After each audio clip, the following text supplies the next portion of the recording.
കുട്ടികളെ കൊല്ലുന്ന വിപത്താണെന്ന് ബോധ്യമാണ്. മൈത്രേയൻ ജയശ്രീ ഒരുമിച്ച് താമസിക്കുകയാണെങ്കിൽ മൈത്രേയൻ ജയശ്രീ തുടർന്നും സമയാസമയങ്ങളിൽ ലൈംഗികത്തിൽ ഏർപ്പെടാൻ കഴിയുന്നുണ്ടെങ്കിൽ എന്താണ് മാറ്റം? വ്യത്യാസം എന്താണ്? അറിയുന്ന ആൾക്കാരെ വിളിച്ച് നിങ്ങൾ ഇരുത്തണം. ഒന്ന് ആദ്യം മൈത്രേയൻ സാർ മനസ്സിലാക്കണം, നിങ്ങൾ വലിയൊരു കോപ്പല്ല.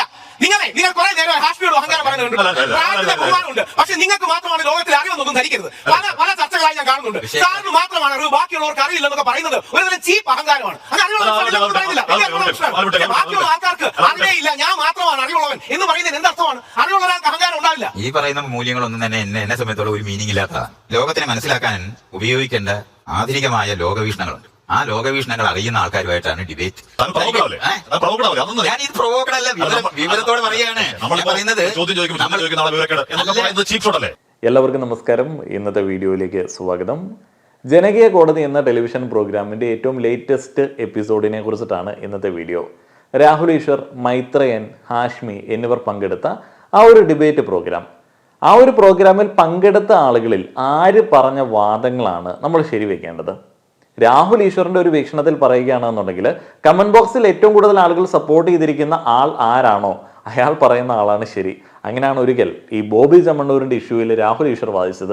കണ്ടില്ലേ, കമന്റ് ബോക്സിൽ എല്ലാ ആളുകളും എന്നെ അനുകൂലിക്കുന്നു, അതുകൊണ്ട് ഇത് ശരിയാണ്. അങ്ങനെയാണെന്നുണ്ടെങ്കിൽ മൈത്രേയനാണ് ആ ഒരു ഡിബേറ്റിൽ വിൻ ചെയ്തത് എന്ന് നമുക്ക് പറയേണ്ടി വരും. പക്ഷെ അങ്ങനെ പറയേണ്ട ആവശ്യമൊന്നുമില്ല. ആ ഒരു എപ്പിസോഡ് മുഴുവനായിട്ട് കേട്ടതിന് ശേഷം നിങ്ങൾ വെറുതെ ചിന്തിച്ചാൽ മതി.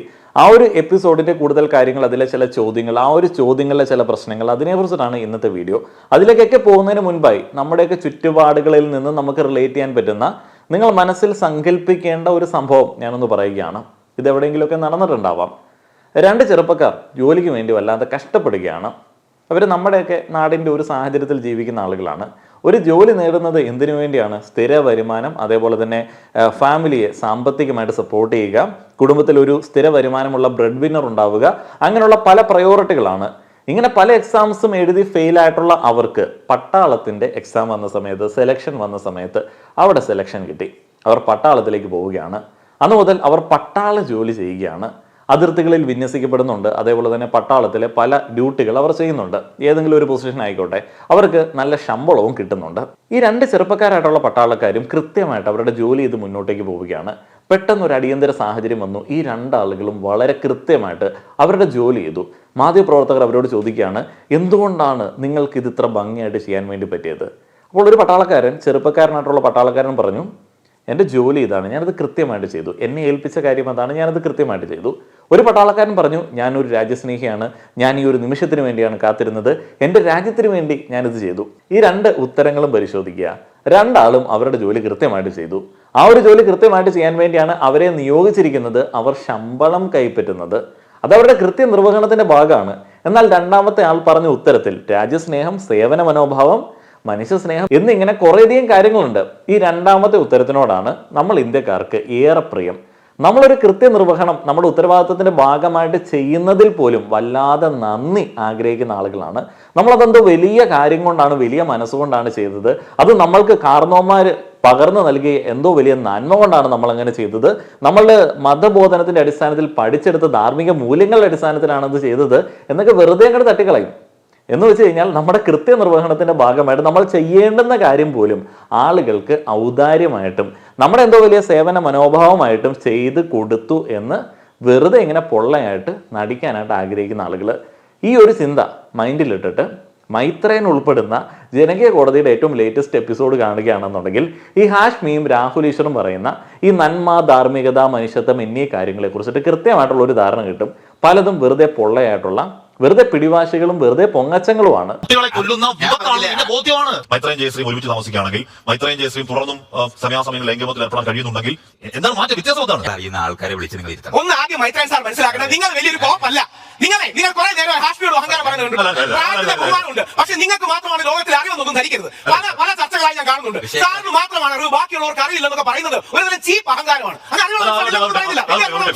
ബാക്കിയുള്ള ആൾക്കാർക്ക് അറിവേയില്ല, ഞാൻ മാത്രമാണ് അറിവുള്ളവൻ എന്ന് പറയുന്നതിന് എന്തർത്ഥമാണ്? അറിവുള്ള ഒരാൾക്ക് അഹങ്കാരം ഉണ്ടാവില്ല. ഈ പറയുന്ന മൂല്യങ്ങളൊന്നും തന്നെ എന്നെ സംബന്ധിച്ചുള്ള ഒരു മീനിങ് ഇല്ലാത്തതാണ്. ലോകത്തിനെ മനസ്സിലാക്കാൻ ഉപയോഗിക്കേണ്ട ആധുനികമായ ലോകവീക്ഷണങ്ങളുണ്ട്. ആ ലോകവീക്ഷണങ്ങൾ അറിയുന്ന ആൾക്കാരുമായിട്ടാണ് ഡിബേറ്റ്. ഞാൻ ഇത് പ്രൊവോക്കഡല്ല, വിവരത്തോടെ പറയുകയാണ്. രാഹുൽ ഈശ്വറും ഹാഷ്മിയും മൈത്രേയനോട് ദയനീയമായിട്ട് പരാജയപ്പെട്ടു എന്ന് എനിക്ക് തോന്നിയ ചില രംഗങ്ങളാണ് ഞാനിവിടെ പ്ലേ ചെയ്തത്. അതിൽ ഹാഷ്മി മൈത്രേയ പ്രൊവോക്ഡ് ആവരുത് എന്ന് പറയുന്ന സമയത്ത് വളരെയധികം ദയനീയമായിട്ടുള്ളൊരു പരാജയം ഞാൻ അവിടെ വീണ്ടും കണ്ടു. ശരിക്കും പറഞ്ഞാൽ ത്രൂ ഔട്ട് ഈ ഒരു പ്രോഗ്രാമിൽ, ഈ ഒരു ഡിബേറ്റ് പ്രോഗ്രാമിൽ വളരെ കൂളായിട്ടാണ് മൈത്രേയൻ ബിഹേവ് ചെയ്തത്. അദ്ദേഹത്തിന് ചലഞ്ചിങ് ആയിട്ടുള്ള ഒരു ക്വസ്റ്റ്യനും അവിടെ ഉണ്ടായിരുന്നില്ല. ആർക്കും ചലഞ്ചിങ് ആയിട്ടുള്ള എന്തെങ്കിലും ക്വസ്റ്റ്യൻ അവിടെ ഉണ്ടായിരുന്നോ എന്നുള്ളതിനെ കുറിച്ചിട്ട് എനിക്കറിയില്ല. സ്ഥിരമായിട്ടുള്ള ഒരു മൈത്രേയൻ ഇൻ്റർവ്യൂ ഫോർമാറ്റിൻ്റെ ഒരു ഡിബേറ്റ് രൂപം. ചില ആളുകൾ മോറലി എലീറ്റ് ആണ് എന്ന് സ്വയം വിശ്വസിക്കുന്ന, ചില പാരമ്പര്യവാദങ്ങളൊക്കെ പേര് നടക്കുന്ന ആളുകളുടെ ചില ചോദ്യം ചെയ്യലുകൾ, ഞങ്ങൾ ഇങ്ങനെയൊക്കെ വിചാരിക്കുന്നു, ഞങ്ങളുടെ ചില ധാർമ്മിക മൂല്യങ്ങൾ, ഞങ്ങളുടെ ചില നന്മകൾ, അതിന് വിരുദ്ധമായിട്ടല്ലേ നിങ്ങൾ പറയുന്നത്, ഇനിയിപ്പോൾ അതിന് കൃത്യമായിട്ടുള്ള ഉത്തരം മൈത്രേയൻ്റെ ഭാഗത്തു നിന്ന് ഉണ്ടാവുകയാണെന്നുണ്ടെങ്കിൽ അപ്പോൾ തന്നെ കനിയുടെ കാര്യവും ജയശ്രീയുടെ കാര്യവും ചോദിച്ച് അദ്ദേഹത്തിൻ്റെ പേഴ്സണൽ ലൈഫിലേക്കുള്ള വെറും നിലവാരം കുറഞ്ഞിട്ടുള്ള ഒരു എത്തിനോട്ടം. അവിടെ സംസാരിക്കുന്ന ആ ഒരു ടോപ്പിക്കുമായിട്ട് യാതൊരുവിധ ബന്ധവുമില്ലാത്ത ഒരു സംഗതിയാണ് ഈ മൈത്രേയൻ്റെ പേഴ്സണൽ ലൈഫ്. അതിലേക്ക് ഒരു മടിയില്ലാതെ സ്ഥിരമായിട്ടുള്ള നിലവാരം കുറഞ്ഞിട്ടുള്ള ഈ യെല്ലോ ചാനലുകളിലെ ചോദ്യകർത്താക്കളെ പോലെ എത്തിച്ചാടിയതാണ് ഹാഷ്മി ഇവിടെ കാണിച്ച ഏറ്റവും വലിയ നിലവാര തകർച്ച. രാഹുൽ ഈശ്വറിനെ നമുക്കറിയാം, അദ്ദേഹത്തിൻ്റെ സ്ഥിരം പെർഫോമൻസുകളോട് യോജിക്കുന്ന തരത്തിലേക്കുള്ള ഒരു പെർഫോമൻസ് തന്നെയായിരുന്നു ഇവിടെയും കാഴ്ചവെച്ചത്. എന്നാൽ അത് വിലപ്പോയില്ല. കുറേയധികം ഡാറ്റകൾ ഇപ്പോൾ ഇവിടെയുള്ള കുടുംബ ബന്ധങ്ങളെക്കുറിച്ചിട്ട് സംസാരിക്കുന്ന സമയത്ത് അങ്ങ് കെനിയയിലുള്ള ഏതോ യൂണിവേഴ്സിറ്റിയിൽ അല്ലെങ്കിൽ അങ്ങ് ഓക്സ്ഫോർഡിൽ നടന്ന ഒരു സ്റ്റഡി എന്നൊക്കെ പറഞ്ഞ് കുറച്ച് സ്റ്റഡികൾ കൊണ്ടുവരുന്നു. അവിടെയുള്ള കുടുംബ ബന്ധങ്ങൾ, അവിടെയുള്ള പേരൻറ്റിങ്, അവിടെയുള്ള കുട്ടികൾ, അവരുടെ ജീവിത രീതികൾ, അവർക്കിടയിൽ ഒരു പഠനത്തിൻ്റെ ഡാറ്റ എടുത്തിട്ട് ഇവിടെ ഒരു കാര്യം പറയുന്ന സമയത്ത് ഇതേ വളരെ വാലിഡ് ആയിട്ടുള്ള ഒരു ഡാറ്റ എന്ന് പറഞ്ഞിട്ട് എടുത്തു കാണിക്കുന്നു. അങ്ങനെയുള്ള ഒരു സ്ഥിരം ഗിമ്മിക്ക് പരിപാടി. എന്നാൽ അത് വിലപ്പോയില്ല. വളരെയധികം നിലവാരം കുറഞ്ഞ ചോദ്യങ്ങൾക്ക് കൃത്യമായിട്ടുള്ള മറുപടി കൊടുത്ത് ഇവരുടെ ഈഗോനെ ഹേർട്ട് ചെയ്തു. ആ ഒരു ഫ്രസ്ട്രേഷനാണ് ഈ ഒരു എപ്പിസോഡിൽ മുഴുവനായിട്ട് കാണാൻ സാധിച്ചത്. അതിലെ ചില ഉത്തരങ്ങൾ, മൈത്രേയൻ്റെ ചില ഉത്തരങ്ങൾ, ചില ചോദ്യങ്ങൾ, അതിനെക്കുറിച്ചിട്ട് ഒന്നുകൂടി സംസാരിക്കാൻ വേണ്ടി ജസ്റ്റ് ഒന്ന് കേൾക്കുകയാണ്. ചില കാലങ്ങൾ മൈത്രേയനെ കേൾക്കുമ്പോൾ തോന്നും മൈത്രേയൻ വലിയ വേദാന്തിയാണ്, ഒരു മഹാസംഭവമാണെന്ന് തോന്നും. വേറെ ചില കാലങ്ങളിൽ ചിലത് കേൾക്കുമ്പോൾ തോന്നും മൈത്രേയൻ മഹാബോറനാണെന്നും ഒരു പൊതുശല്യമാണെന്ന് തോന്നും. യഥാർത്ഥത്തിൽ മൈത്രേയനെ കാണുന്നത് എങ്ങനെയാണ്? ഈ ഒന്നാമത്തെ ചോദ്യം തന്നെ വളരെയധികം സബ്സ്റ്റാൻഡേർഡ് ആണ്. ചില സമയത്ത് മൈത്രേയൻ എന്തോ വലിയ വേദാന്തിയായിട്ട് തോന്നും, ചില സമയത്ത് മൈത്രേയൻ ഒരു പൊതുശല്യമായിട്ട് തോന്നും. ഇങ്ങനെയൊക്കെ തോന്നുന്നത് ഒരു പ്രശ്നമാണ്. ഈ മൈത്രേയനെ സ്ഥിരമായിട്ട് കേൾക്കുന്ന ആളുകൾക്ക് ഒരു പക്വത കൈവന്നിട്ടുണ്ടാവും, അല്ലെങ്കിൽ അങ്ങനെ ഒരു പക്വത ഉണ്ടാവുമെന്ന് ഞാൻ വിചാരിക്കുകയാണ്. അപ്പോൾ മൈത്രേയൻ എന്ന് പറയുന്നത് സാധാരണക്കാരനായിട്ടുള്ള നമ്മളെപ്പോലെ തന്നെയുള്ള ഒരു വ്യക്തിയായിട്ടൊക്കെയാണ് നമ്മൾ കൺസിഡർ ചെയ്യുന്നത്. അപ്പോൾ അദ്ദേഹം ഒരു പൊതുശല്യമല്ല എന്നുള്ള ഉറപ്പ് സ്ഥിരമായിട്ട് അദ്ദേഹത്തെ കേൾക്കുന്ന ആളുകൾക്കറിയാം.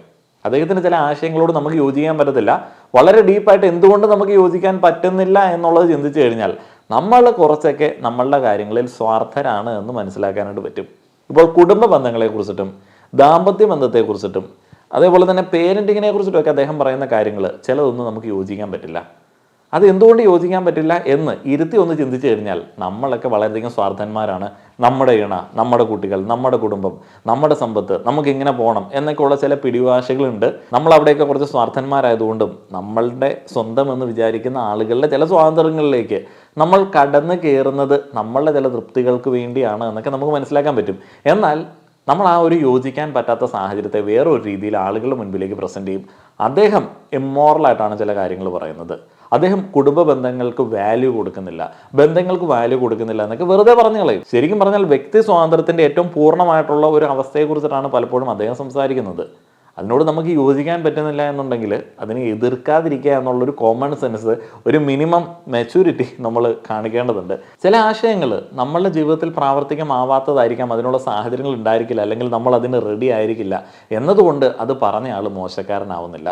അദ്ദേഹം ഒരു പൊതുശല്യമായിട്ട് മാറുന്നില്ല. ഏതൊരു സാഹചര്യത്തിലാണ് അദ്ദേഹം പൊതുശല്യമായിട്ട് മാറിയത് എന്നുള്ളതിനെ കുറിച്ചിട്ട് ഹാഷ്മി വെളിവാക്കാത്തത് കൊണ്ട് നമുക്ക് അതിനെക്കുറിച്ചിട്ട് അറിയത്തില്ല. 72 കഴിഞ്ഞു എന്ന് പറഞ്ഞാൽ പക്ഷേ സാധാരണ മനുഷ്യർ 72 വയസ്സിൽ ജീവിക്കുന്നതിനേക്കാൾ കൂടുതൽ ജീവിതങ്ങൾ മൈത്രേയൻ ജീവിച്ചു എന്നാണ് എന്റെ ഒരു ധാരണ. കാര്യം മൈത്രേയൻ ഗുരുകുലത്തിലേക്ക് പോയി, അവിടെ ദീർഘകാലങ്ങളിൽ സന്യസിച്ചു, അവിടെ ധ്യാന ജീവിതം ഉണ്ടായി, അതിനുശേഷം അവിടെ നിന്ന് ഇറങ്ങി. അപ്പോൾ മൈത്രേയന്റെ പുതിയ ബോധത്തിൽ അല്ലെങ്കിൽ പുതിയ അറിവിൽ നിൽക്കുമ്പോൾ പോയ കാലങ്ങൾ, പഠിച്ച കാലങ്ങളൊക്കെ ഒരുപാട് വർഷങ്ങളാവുന്നു എന്ന് തോന്നുന്നുണ്ട്. അത്യാവശ്യം ഈ ഒരു നാട്ടിൽ നടക്കുന്ന എല്ലാ കാര്യങ്ങളെക്കുറിച്ചിട്ടും ഏകദേശ ധാരണയുള്ള, കൃത്യമായിട്ട് എല്ലാ കാര്യങ്ങളിലും അഭിപ്രായം പറയാനായിട്ട് ശ്രമിക്കുന്ന, അഭിപ്രായം പറയുന്ന, നിലപാടുകളുള്ള, ആശയങ്ങൾ പങ്കുവയ്ക്കുന്ന ഒരു വ്യക്തിയോട് കഴിഞ്ഞ കാലങ്ങളിലെ ഏതെങ്കിലും ഒരു പെർട്ടിക്കുലർ കാലം പാഴായി എന്ന് തോന്നുന്നുണ്ടോ എന്നൊക്കെ ചോദിക്കുന്നത് എന്ത് ബോറൻ ചോദ്യമാണ്.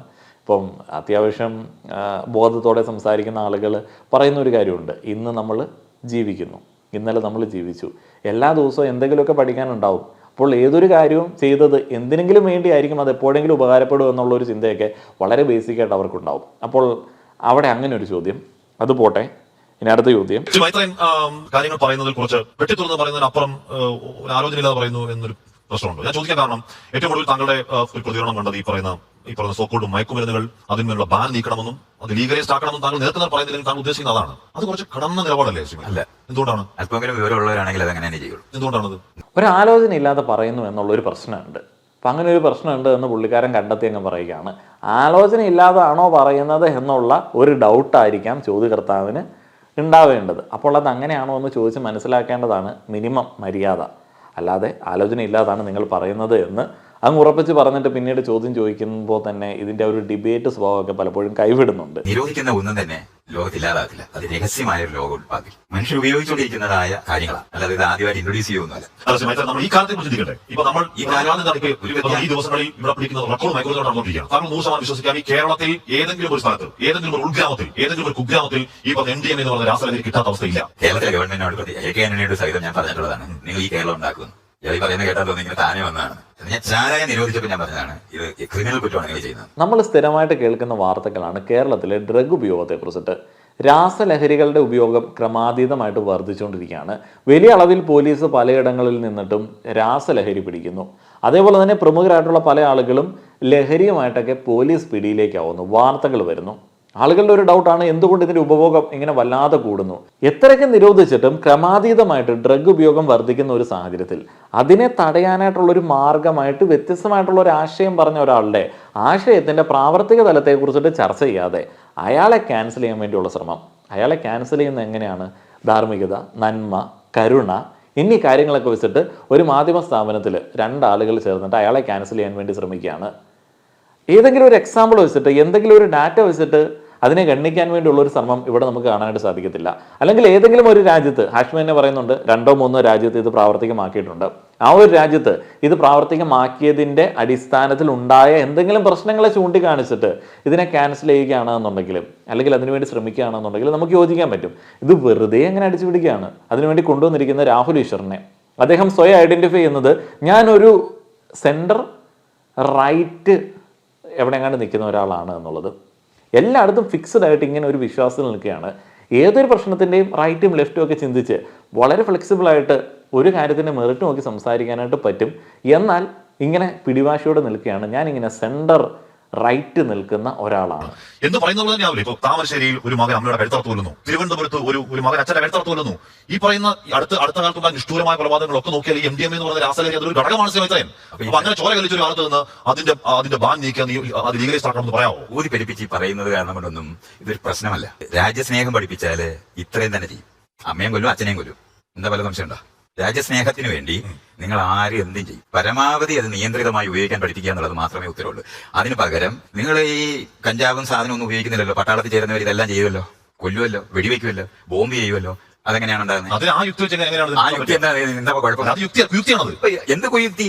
താനാണ് കുയുക്തി പറഞ്ഞോണ്ടിരിക്കുന്നത്. അതെന്താ കാണാത്തെ? ഞാൻ ഈ പറയുന്ന വിഷയം മനസ്സിലാക്കാതെ പൊലിപ്പിച്ച് പറയുന്നത് ഈ വിഷയം മാർഗമൊന്നുമില്ല. വേറൊരു വിഷയമാണ്. ഒന്നുമില്ലാത്തൊരു സാധനം വലിച്ചു അമ്മയെ ഒന്നുമില്ലാത്തതാണെന്ന് ഇയാളുടെ നിലപാടാ, തന്റെ നിലപാടാ. ഇതൊന്നും അല്ലാത്തതാണ്. മനുഷ്യനെ ഇല്ലാതാക്കുന്ന സാധനമാണ്. മനുഷ്യനെ ഇല്ലാതാക്കുന്നത് കണക്ക് വെച്ചിട്ട് എടുക്കുകയാണ്. തലമുറ ഇല്ലാതാക്കാണ്. ഇയാളുടെ എന്ത് തലമുറ ഇല്ലാതാക്കുന്നത്? തലമുറ ഇല്ലാതാക്കുന്നത് അതിന്റെ മേളിലുള്ള നിലപാട് കാരണമാണ്. ആകെ ഈ പറഞ്ഞ MDMA ലീഗലൈസ് ആയിട്ടുള്ള, താങ്കൾ ഈ പറയുന്ന ലീഗലൈസ് ആയിട്ടുള്ള രാഷ്ട്രങ്ങൾ 3-4 ഉള്ളൂ. ആധുനിക സംഭവങ്ങൾ അത്ര വിവരമില്ലായ്മ ആൾക്കാർക്കുള്ളത് കാരണം കൊണ്ടൊന്നും എനിക്ക് കൺഫ്യൂഷൻ ഒന്നുമില്ല. രാജ്യക്കാരൻ അങ്ങോട്ട് സമ്മതിച്ചാൽ ഉടനെ തന്നെ വിവരം വന്നിട്ടാണെന്ന് ഞാൻ അങ്ങനെ ധരിച്ചിരിക്കുന്നൊന്നുമില്ല. താങ്കൾ പറയുന്നത് ഈ പറഞ്ഞ രാസലഹരികൾ അങ്ങ് കൊടുക്കുക, കൊടുക്കുന്നേ. നിങ്ങൾ എന്തിനാണ് കൊടുക്കാൻ നടക്കുന്നേ? ആര് പറഞ്ഞു കൊടുക്കാൻ? ആളുകൾക്ക് ഈ കാര്യത്തിനെ പറ്റി അറിവ് കൊടുക്കുന്ന സമയത്ത് വേണോ വേണ്ട എന്നുള്ള ചോയ്സ് അവർക്ക് വരും. ഡ്രഗിന്റെ ഇൻഫ്ലുവൻസിൽ ആളുകൾ ക്രൈം ഒക്കെ ചെയ്യാറുണ്ട്. കേരളത്തിൽ നടക്കുന്ന എല്ലാ ഹീനിയസ് ആയിട്ടുള്ള ക്രൈമും ഡ്രഗിൻ്റെ ഇൻഫ്ലുവൻസിലാണ് എന്ന് നമുക്ക് പറയാൻ പറ്റാത്തടത്തോളം നമ്മൾ ഈ ഒരു ആശയത്തെ ഇങ്ങനെയുള്ള ചില ന്യായവാദങ്ങൾ വെച്ച് ക്യാൻസൽ ചെയ്യുന്നത് ശരിയായിട്ടുള്ള നടപടിയായിട്ട് എനിക്ക് തോന്നുന്നില്ല. ഇപ്പോൾ മാതാപിതാക്കൾ തന്നെ പിഞ്ചു കുഞ്ഞുങ്ങളെ വിൽക്കുന്ന ചില കാഴ്ചകൾ, ലൈംഗികമായിട്ട് ഉപയോഗിക്കപ്പെടാൻ വേണ്ടി വിൽക്കുന്ന ചില കാഴ്ചകൾ കേരളത്തിൽ നമ്മൾ കാണുന്നുണ്ട്. അതിലെത്ര എണ്ണം ഡ്രഗ് ഇൻഫ്ലുവൻസിലാണ് ഉണ്ടാവുന്നത്? അതിലേക്ക് എത്ര ആളുകളാണ് ഈ മതപരമായിട്ടുള്ള എഡ്യൂക്കേഷൻ കിട്ടാത്ത ആളുകൾ, ഇതിനെക്കുറിച്ചിട്ടൊന്നും നമുക്ക് കൃത്യമായിട്ടുള്ള ധാരണയില്ല. നമ്മളിങ്ങനെ ചെറിപ്പിക്കുകയാണ്. ഇന്നൊരു കാരണം, ഇന്നൊരു ക്രൈം നടന്നത് ഇന്നൊരു സംഭവം കൊണ്ടാണ്, എന്നാൽ നമുക്ക് കാടടച്ചിട്ടങ്ങ് വെടിവെച്ചേക്കാം. അപ്പോൾ അവിടെ വ്യത്യസ്തമായിട്ടുള്ള ഒരു ആശയം പറയുകയാണ്. ഇപ്പോൾ മദ്യത്തിൻ്റെ ഉപയോഗം, നിയന്ത്രിതമായിട്ടുള്ള മദ്യത്തിൻ്റെ ഉപയോഗം നമ്മൾ കാര്യമായിട്ട് തന്നെ ചെയ്യാറുണ്ട്. അപ്പോൾ ഈ മദ്യം ഗവൺമെൻറ് വിൽക്കുന്നതിന് എതിരായിട്ടും അനുകൂലമായിട്ടും ഒത്തിരിയധികം ആളുകളുണ്ട്. മദ്യത്തിൻ്റെ കാര്യത്തിലുള്ള അത്രത്തോളം ആളുകൾ രാസലഹരിയുടെ കാര്യത്തിലൊന്നുമില്ല, കഞ്ചാവിൻ്റെ കാര്യത്തിലൊന്നുമില്ല. എനിക്കും ഇപ്പോൾ രാസലഹരിയോട് ഇപ്പോൾ നിയന്ത്രിതമായിട്ടുള്ള ഉപയോഗത്തിന് സാധ്യമാവണം എന്നുള്ളൊരു നിലപാടില്ല. എന്നതുകൊണ്ട് ഇപ്പോൾ മൈത്രേയൻ പറയുന്ന ഒരു ആശയത്തെ കംപ്ലീറ്റ് ആയിട്ട് ക്യാൻസൽ ചെയ്യാൻ പറ്റുന്ന രീതിയിലേക്കുള്ള വാദങ്ങൾ നമുക്കില്ല. ഇവിടെ കോൺഫിഡൻ്റ് ആയിട്ട് ഹാഷ്മിയും രാഹുൽ ഈശ്വറും ചെയ്യുന്നത്, അവർക്ക് ന്യായവാദങ്ങളൊന്നും ഇല്ല എങ്കിൽ കൂടെ അവരെന്തോ മൊറാലിറ്റിയുടെ ബേസിൽ ഈ ഒരു ആശയങ്ങളെ ക്യാൻസൽ ചെയ്യാൻ വേണ്ടി ശ്രമിക്കുകയാണ്. ഇയാൾ പറയുന്ന കൊക്കൈനോ അല്ലെന്നുണ്ടെങ്കിൽ ഓപ്പിയമോ അല്ലെന്നുണ്ടെങ്കിൽ ഇപ്പൊ ഉണ്ടാക്കുന്ന നമ്മുടെ സിന്തറ്റിക് ഡ്രഗ് എന്ന് പറയുന്നത് LSD അല്ലെന്നുണ്ടെങ്കിൽ ഈ NDMA ഒക്കെ എടുത്താല് ഇത് കഴിഞ്ഞാൽ 4ാമത്തെ സ്ഥാനത്തുള്ളതാണ്. ഉണ്ട് 4ാമത്തെ സ്ഥാനത്തുള്ള മദ്യം ഇവിടുത്തെ ഗവൺമെന്റ് ഔട്ട്ലെറ്റ് കൂടെ എങ്ങനെ വിൽക്കും? ഉണ്ട്. തെറ്റാണ്. എന്ത് തെറ്റ്? ഒരു തെറ്റുമില്ല. അതെങ്ങനെ വിൽക്കും? റെസ്പോൺസിബിൾ സമൂഹത്തിൽ മദ്യം അങ്ങനെ തുറന്നു ഇയാളെ പറഞ്ഞു കഴിഞ്ഞു. അപ്പൊ പിന്നെ എങ്ങനെയാണ് ഞാൻ പറഞ്ഞത്? ഇല്ലാത്ത റെസ്പോൺസിബിൾ സമൂഹത്തിൽ മദ്യം അങ്ങനെ കൊടുക്കുകയും അതുവഴി സർക്കാർ പണം ഉണ്ടാക്കുകയും തെറ്റാണ് നിലപാടാണ് ഞാൻ. ഇവിടേക്കാണ് ഒരു മാധ്യമ പ്രവർത്തകൻ ഒരു ഡിബേറ്റിലൊക്കെ ദയനീയമായിട്ട് പരാജയപ്പെടുന്ന കാഴ്ച നമ്മൾ കാണുന്നത്.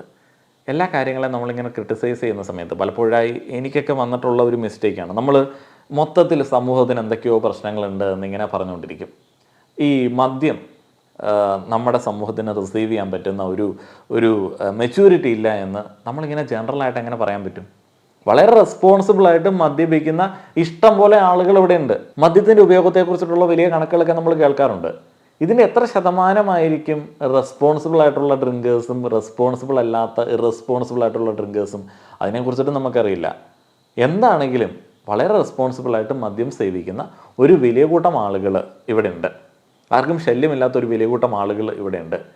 അവരതിനെ വളരെ മെച്യൂറായിട്ട് ഹാൻഡിൽ ചെയ്യുന്നുണ്ട്. അവരെന്തുകൊണ്ട് അതിനെ മെച്യൂറായിട്ട് ഹാൻഡിൽ ചെയ്യുന്നു എന്നുള്ളത് മനസ്സിലാക്കി ആ ഒരു മെച്യൂരിറ്റി ബാക്കിയുള്ള ആളുകൾക്കും പറഞ്ഞു കൊടുക്കുക എന്നുള്ളത് മാത്രമാണ് മൈത്രേയനോട് ഉദ്ദേശിക്കുന്നത്.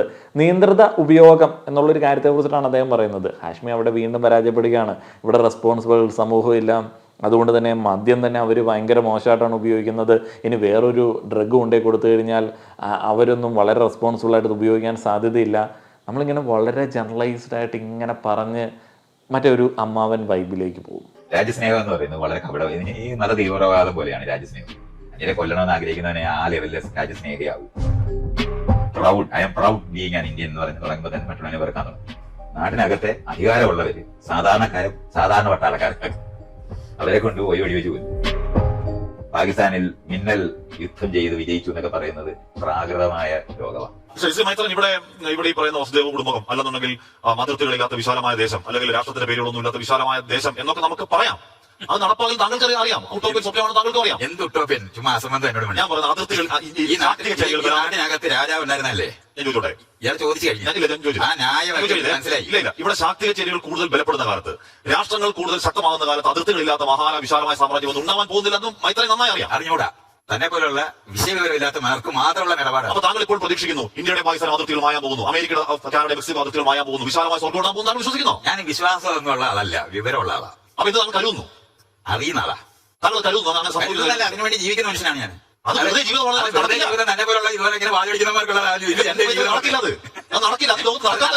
തന്നെ പോലുള്ള മനുഷ്യന്മാരുടെ കാര്യം നടക്കുന്നത് എനിക്ക് അറിയാം. ഹാഷ്മിയോട് അസംബന്ധം പറയാതെ എന്ന് മൈത്രേയൻ പറഞ്ഞു. എന്തെങ്കിലും പ്രശ്നം ആർക്കെങ്കിലും തോന്നി? എനിക്ക് പേഴ്സണലി ഒന്നും തോന്നിയില്ല. കാരണം ശുദ്ധ അസംബന്ധമാണ് ഹാഷ്മിയോട് പറഞ്ഞത്.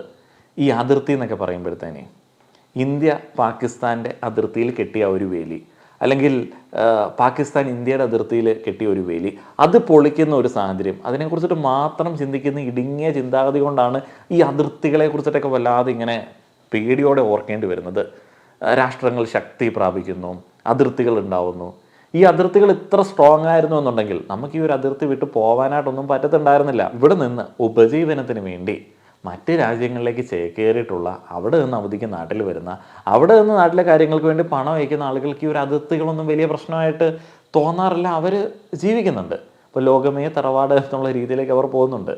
പണ്ട് തൊട്ടേ മനുഷ്യൻ അവൻ്റെ ഉപജീവനത്തിന് വേണ്ടിയും ബെറ്റർ ആയിട്ടുള്ള ജീവിത സാഹചര്യങ്ങൾക്ക് വേണ്ടിയും അതിർത്തികൾ ഏത് വിധേനയും കടന്ന് മറ്റിടങ്ങളിലേക്ക് പോകാറുണ്ട് മെച്ചപ്പെട്ട ജീവിത സൗകര്യങ്ങൾക്ക് വേണ്ടി. അങ്ങനെ ആളുകൾ ഇങ്ങനെ നാലുപാടും സഞ്ചരിച്ചുകൊണ്ടിരിക്കുന്ന സമയത്ത്, ഇങ്ങടേക്കും അങ്ങോട്ടേക്കും ഒക്കെ ആളുകൾ വന്നുകൊണ്ടും പോയിക്കൊണ്ടും ഒക്കെ ഇരിക്കുന്ന സമയത്ത് ഈ അതിർത്തികളെ കുറിച്ചിട്ട് നമ്മൾ ഈ ഇന്ത്യ പാകിസ്ഥാൻ മാത്രം ചിന്തിച്ചിട്ട് പറഞ്ഞുകൊണ്ടിരിക്കുന്നതും ഒരു ഇടുങ്ങിയ ചിന്താഗതി മണ്ടത്തരമൊക്കെ തന്നെയാണ്. എന്താണ് ഈ രാജ്യസ്നേഹം? എന്താണ് ഈ രാജ്യസ്നേഹത്തിൻ്റെ കൃത്യമായിട്ടുള്ള ഡെഫിനിഷൻ? ചില ആളുകളൊക്കെ വിചാരിച്ചുകൊണ്ടിരിക്കുന്നത് ഈ യുദ്ധമൊക്കെ വരുന്ന സമയത്ത്, എന്തെങ്കിലും കോൺഫ്ലിക്റ്റ് വരുന്ന സമയത്ത് പക്ഷം ചേർന്നിട്ട് റീലുകളും ഷോർട്സുകളും ഒക്കെ ഇട്ട് ആളുകളെ പുളകം കൊള്ളിക്കുക എന്നുള്ളതാണ്. ശരിക്കും അത് എന്തൊരു രാജ്യസ്നേഹമാണ്? അത് ശരിക്കും പറഞ്ഞാൽ ഈ ധാർമ്മിക മൂല്യങ്ങൾക്ക് വിരുദ്ധമാണ്. ഇപ്പോൾ മനുഷ്യനായിട്ട് കാണാൻ വേണ്ടിയാണ് എല്ലാ മതങ്ങളും പഠിപ്പിച്ചിട്ടുള്ളത്. ഈ മതപുസ്തകങ്ങൾക്കകത്ത് ശരിക്കും പറഞ്ഞാൽ അതിരുകൾ കൃത്യമായിട്ടൊന്നും പറഞ്ഞിട്ടൊന്നുമില്ല. ചില തീവ്ര ആളുകൾ ഫോളോ ചെയ്യുന്ന ചില പുസ്തകങ്ങളിൽ ചില അതിരുകൾ പറഞ്ഞിട്ടുണ്ട്, അതുമായി ബന്ധപ്പെട്ട് പോരൊക്കെ നടക്കാറുണ്ട് എന്നുണ്ടെങ്കിലും മനുഷ്യനെ മുഴുവൻ മനുഷ്യൻ എന്നുള്ള രീതിയിലാണ് അവർ കണക്കാക്കുന്നത്. ജാതിയർ വിജാതിയർ എന്നുള്ളൊരു വേർതിരിവൊക്കെ ഇപ്പം ബൈബിളിലൊക്കെ നമുക്ക് കാണാനായിട്ട് സാധിക്കും. ഈ ഒരു വേർതിരിവുകൾ ഒഴിച്ചു നിർത്തി കഴിഞ്ഞാൽ ലോകം മുഴുവൻ ഒരൊറ്റ തറവാടായിട്ടാണ് അവർ പറയുന്നത്. അപ്പോൾ ഈ മതപുസ്തകങ്ങളിൽ നിന്നും വിശ്വാസങ്ങളിൽ നിന്നും പാരമ്പര്യമായിട്ടും കൈമാറപ്പെട്ടു എന്ന് പറയുന്ന ധാർമ്മിക മൂല്യങ്ങൾക്ക് വിരുദ്ധമായിട്ട് അതിർത്തികളിലെ മനുഷ്യർ അങ്ങോട്ടും ഇങ്ങോട്ടും പോരടിക്കുന്ന സമയത്ത് അവിടെ ഒരു പ്രത്യേക മൂല്യവും ഒരു രാജ്യസ്നേഹമൊക്കെ വരുന്നു. ഇത്രയധികം രാജ്യസ്നേഹമുള്ള ആളുകളാണെന്നുണ്ടെങ്കിൽ ഈ ഒരു രാജ്യത്ത് തന്നെ തമ്പടിച്ച് ഈ ഒരു രാജ്യത്തിൻ്റെ ഉയർച്ചയ്ക്ക് വേണ്ടി നമുക്കെല്ലാവർക്കും കൂടെ പ്രയത്നിക്കേണ്ടി വരില്ലേ? അപ്പോൾ ചില സമയത്ത് രാജ്യസ്നേഹം ഒന്ന് മാറ്റി വെച്ചിട്ട് വിദേശത്തേക്ക് പോയി പണിയെടുത്ത് ആ ഒരു രാജ്യത്തിന്റെ സഹായം സ്വീകരിച്ച് അത് നാട്ടിലേക്ക് എത്തിക്കും. എന്നാൽ ആദ്യം അവിടുത്തെ ടൂറിസ്റ്റുകാർക്ക് വേണ്ടി സ്വയം ബലി കൊടുക്കാൻ യാതൊരു വഴി കാണിച്ചിട്ടുള്ളൂ. സ്വന്തമായ അച്ഛനെ തീവ്രവാദികൾ വെടിവെച്ച് കൊന്നിട്ടും അവിടെ എനിക്ക് 2 സഹോദരങ്ങളെ കിട്ടി, നമ്മളെല്ലാവരും ചേർന്ന് നിൽക്കണം എന്ന് പറഞ്ഞ ആദ്യം നമുക്ക് മാതൃകയല്ലേ. കല്യാണം കഴിച്ച് 6-ാം ദിവസം വിധവയായ വ്യക്തിയാണ്. അവരുടെ ഭാര്യയെ അവരുടെ സ്വന്തം ഭർത്താവിനെ കാട്ടി എല്ലാവരും കാശ്മീരികൾ. പക്ഷേ ഹിമാൻഷി തന്റെ സ്വന്തം ഒന്ന് നോക്കാതെയാണല്ലോ എന്റെ ഭർത്താവ് മരിച്ചു, പക്ഷേ നമുക്ക് ഒരുമിച്ച് നിൽക്കണം, മുസ്ലിങ്ങൾക്കെതിരെയും കാശ്മീരികൾക്കെതിരെയും ക്യാമ്പയിൻ ചെയ്യണമെന്ന് പറഞ്ഞത്. അപ്പോൾ മനുഷ്യന്റെ ഉള്ളിൽ നന്മയുണ്ട്. ആ നന്മ എന്ന് പറയുന്ന മഹത്തരമായ കാര്യത്തെ പ്രോത്സാഹിപ്പിക്കുന്നതിന് പകരം അത് അവന് തോന്നുന്ന നന്മയല്ല, പകരം ഇതെല്ലാം എന്തെങ്കിലും സെൽഫ് പ്രിസർവേഷൻ ഇൻസ്റ്റിറ്റ്യൂട്ടിന്റെ ഒരു ഗ്രോത്ത് ആണെന്ന് പറയുന്നത് അർത്ഥമില്ല. കാര്യം ഒരുപാട് അങ്ങനെ നന്മകളുണ്ട്. ഒരു അമ്മ സ്വന്തം മക്കൾക്ക് വേണ്ടി ചെയ്യുന്നത്, പട്ടാളക്കാരൻ രാജ്യത്തിന് വേണ്ടി ചെയ്യുന്നത്. നന്മ ദയ സഹാനുഭൂതി കാരണം ഇല്ലെന്ന് പറയുന്നില്ല. അത് ഞാൻ അടക്കമുള്ള വിശ്വാസികളോ അല്ലെങ്കിൽ സെൻട്രലായിട്ട് നിൽക്കുന്നവരോ മനുഷ്യന്റെ നന്മയാണ്. ഞാൻ ആദ്യം പറഞ്ഞ ഒരു പട്ടാളക്കാരുടെ എക്സാമ്പിൾ വേണമെങ്കിൽ ഇവിടെ ഒന്ന് ഓർത്തു നോക്കാവുന്നതാണ്. നമ്മുടെ ഭരണഘടനയിൽ ഫണ്ടമെന്റൽ ഡ്യൂട്ടീസ് എന്ന് പറഞ്ഞ് കുറേ കാര്യങ്ങൾ കൊടുത്തിട്ടുണ്ട്. ആ ഒരു കാര്യങ്ങളൊക്കെ നമ്മൾ ചെയ്യേണ്ട ചില ഡ്യൂട്ടീസാണ്. അത് ചെയ്യാത്തത് കൊണ്ട് നമ്മളെ ആരും തൂക്കിക്കൊല്ലാനായിട്ടൊന്നും വരത്തില്ല, നമ്മളിൽ അത് അടിച്ചേൽപ്പിക്കുന്നില്ല. അപ്പം നിങ്ങൾ വോട്ട് ചെയ്യണം എന്ന് പറയുന്നത് നിങ്ങളുടെ ഒരു ഡ്യൂട്ടിയാണ്. നിങ്ങൾ വോട്ട് ചെയ്തില്ല എന്നുണ്ടെങ്കിലും ആരും നിങ്ങളൊന്നും പറയില്ല. നിങ്ങൾ വോട്ട് ചെയ്തതുകൊണ്ട് നല്ലൊരു ജനപ്രതിനിധി തിരഞ്ഞെടുക്കപ്പെടുന്നു. ആ ഒരു ജനപ്രതിനിധി കുറേയധികം അടിച്ചമർത്തപ്പെട്ട ആളുകൾക്ക്, അടിസ്ഥാന വർഗത്തിന് ഗുണങ്ങൾ ചെയ്യുന്നു. അത് അദ്ദേഹത്തിൻ്റെ ഡ്യൂട്ടിയാണ്. നിങ്ങൾ വോട്ട് ചെയ്തതുകൊണ്ട് കുറേയധികം നന്മകൾ ആളുകൾക്ക് ഉണ്ടാവുന്നു. ഞാനൊരു നന്മയ്ക്ക് വേണ്ടിയാണ് വോട്ട് ചെയ്തത് എന്ന് നമുക്ക് പറയാൻ പറ്റുമോ? ഇല്ല. ഒരു സമൂഹമായിട്ട് നമ്മൾ ജീവിക്കുന്ന സമയത്ത് ചില കാര്യങ്ങളൊക്കെ നമുക്ക് ചെയ്യേണ്ടി വരും. ഇപ്പോൾ നമ്മൾ വെള്ളത്തിൽ വീണ ഒരാളെ രക്ഷിക്കുന്നത് നമുക്ക് രക്ഷിക്കാതെ പോകാൻ പറ്റത്തില്ല. നമ്മളൊരു സമൂഹ ജീവിയായിട്ട് ജീവിക്കുന്ന സമയത്ത് ഒരു ടീം വർക്കാണ്. നിങ്ങൾ ഓഫീസിൽ ഒരു ടീമായിട്ട് ഒരു കാര്യം ചെയ്യുന്ന സമയത്ത്, ഒരു ക്രൈസിസ് ഉണ്ടാകുന്ന സമയത്ത് നിങ്ങളുടെ നന്മ കൊണ്ടോ ധാർമ്മിക മൂല്യങ്ങളുടെ ഉന്നതി കൊണ്ടോ ആണോ ആ ഒരു ക്രൈസിസിനെ മാനേജ് ചെയ്യാൻ വേണ്ടി നിങ്ങൾ പ്രയത്നിക്കുന്നത്? അല്ല, ഒരു ടീമായിട്ട് പോകുന്ന സമയത്ത് അങ്ങനെ ചെയ്യേണ്ടി വരും. എന്നാൽ ഈ ധാർമ്മിക മൂല്യങ്ങൾ, മതം, നന്മ, ഓവർ ഗ്ലോറിഫിക്കേഷൻ, എനിക്കൊത്തിരി അംഗീകാരങ്ങൾ കിട്ടണം, ഞാൻ വലിയൊരു നന്മയോളിയാണ് എന്നൊക്കെ പിടിവാശിയുള്ള ആളുകൾ ഇതിനെയൊക്കെ നന്മയായിട്ട് അങ്ങോട്ട് ചേർത്ത് വയ്ക്കും. നിങ്ങൾ ഒരാൾക്ക് ഒരു കാര്യം ചെയ്തു കൊടുക്കുന്നത്, നിങ്ങൾക്ക് അതിനുള്ള സാഹചര്യം ഉണ്ടാവുന്ന സമയത്ത് ചെയ്തു കൊടുക്കുന്നത് നിങ്ങളുടെ വ്യക്തിത്വത്തെ കാണിക്കുന്ന ഒരു സംഗതിയാണ്. നിങ്ങളുടെ മനസ്സിലെ നന്മ കൊണ്ടാണ് നിങ്ങളങ്ങനെ ചെയ്യുന്നത്, പാരമ്പര്യമായിട്ട് ഞങ്ങൾക്ക് കൈമാറപ്പെട്ട ഒരു സംഗതിയാണിത്. അങ്ങനെയൊക്കെ പറയുന്നത് ശരിക്കും പറഞ്ഞാൽ വളരെ ബിലോ ആവറേജ് ചിന്താഗതിയാണ്. നിങ്ങളുടെ വ്യക്തിത്വത്തിൻ്റെ ഭാഗമായിട്ടാണ് നിങ്ങൾ ചെയ്തത്. പല ആളുകളും അങ്ങനെ പല കാര്യങ്ങളും ചെയ്യാറുണ്ട്. പല മതത്തിലുള്ള ആളുകൾ അങ്ങനെ പല കാര്യങ്ങളും ചെയ്യാറുണ്ട്. എത്തിയസായിട്ടുള്ള ആളുകളും അങ്ങനെ പല കാര്യങ്ങളും ചെയ്യാറുണ്ട്. ഈ മോറൽ എഡ്യൂക്കേഷൻ ഒന്നും കൃത്യമായിട്ട് ക്ലാസ്സിൽ പോയി നേടാത്ത ആളുകളും ആളുകൾക്ക് അങ്ങനെയുള്ള ഉപകാരങ്ങൾ ചെയ്യാറുണ്ട്. അപ്പം അങ്ങനെയുള്ള ഡ്യൂട്ടികളൊക്കെ ചെയ്യുന്ന സമയത്ത് നിങ്ങളുടെ വ്യക്തിത്വത്തിൻ്റെ ഭാഗമായിട്ട് നിങ്ങൾ ചെയ്യുന്ന കാര്യങ്ങളൊക്കെ ഇങ്ങനെ അമിതമായിട്ട് ഗ്ലോറിഫൈ ചെയ്യുന്ന ആ ഒരു ചിന്താഗതി വെച്ചിട്ട് ഒരു ഡിബേറ്റിനൊക്കെ വരിക എന്ന് പറഞ്ഞു കഴിഞ്ഞാൽ അവിടെ വന്നിട്ട് ഇങ്ങനെ നമ്മുടെ ഒരു മേനി പറയുക എന്നൊക്കെ പറയുന്നത് രാഹുൽ ഈശ്വറിനും ഈ ഹാഷ്മിക്കും ഒക്കെ പറ്റുന്ന ഒരു സംഗതിയാണ്. അതുകൊണ്ട് തന്നെ സോഷ്യലി റെലവൻ്റ് ആയിട്ടുള്ള ഒരു ഡിസ്കഷൻ, സോഷ്യലി റെലവൻ്റ് ആയിട്ടുള്ള ഒരു ടോപ്പിക്കിൽ നടക്കുന്ന സമയത്ത് ഈ നന്മ, തിന്മ, തെറ്റ്, ശരി, ധാർമ്മിക മൂല്യങ്ങൾ എന്നീ കാര്യങ്ങൾ ഒരു സൈഡിലേക്ക് മാറ്റി വെക്കുക. വസ്തുനിഷ്ഠമായിട്ട് സംസാരിക്കാം. അതേപോലെ തന്നെ ഒരു ആശയം ഒരാൾ പറയുന്ന സമയത്ത് അതിൻ്റെ പ്രാവർത്തിക തലങ്ങളെക്കുറിച്ചിട്ട് ചിന്തിച്ചിട്ട് ആ ഒരു ആശയങ്ങളെ എതിർക്കുകയോ അല്ലെങ്കിൽ അനുകൂലിക്കുകയോ ചെയ്യുക. അതേപോലെ തന്നെ ഒരാൾ ഒരു ആശയം പറയുന്ന സമയത്ത് അയാളുടെ വ്യക്തി ജീവിതത്തിലേക്കൊക്കെ പോകുന്നത് വളരെ മോശമായിട്ടുള്ളൊരു നടപടിയാണ്. ഏതായാലും ഈ ഒരു എപ്പിസോഡിനെ കുറിച്ചിട്ട് നിങ്ങളുടെ അഭിപ്രായങ്ങൾ അറിയാൻ ആഗ്രഹമുണ്ട്. നന്ദി.